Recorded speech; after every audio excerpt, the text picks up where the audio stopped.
Hi,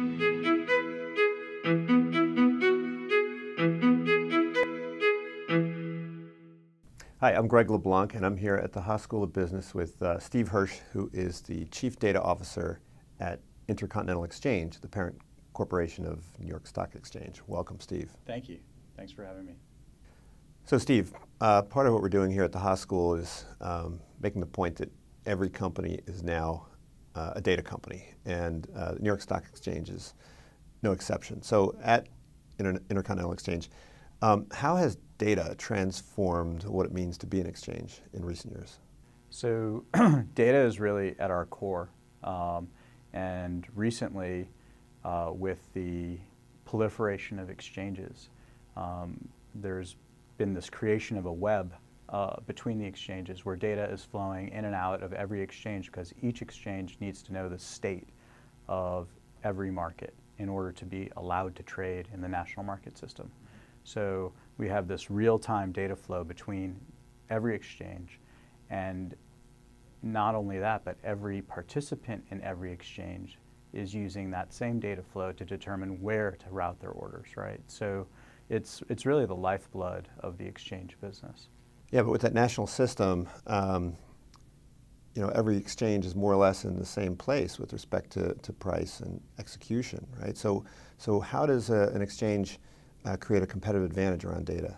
Basically through their liquidity pool, right? So the bigger you are, the more valuable your data is. So being the New York Stock Exchange, we have not only our market makers, right, which are helping build liquidity in our market and driving orders to our market, which creates a self-fulfilling prophecy there, right?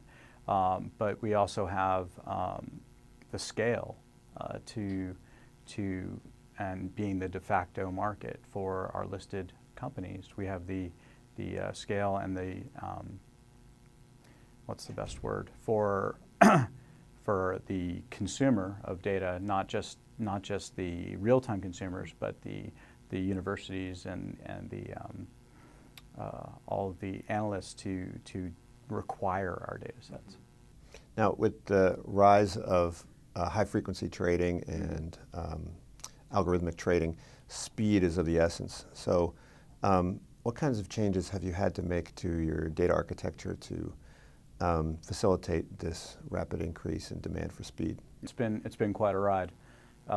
So I would say going back 15 years, our architecture actually had persistence from the trading system perspective. We actually had disks in play.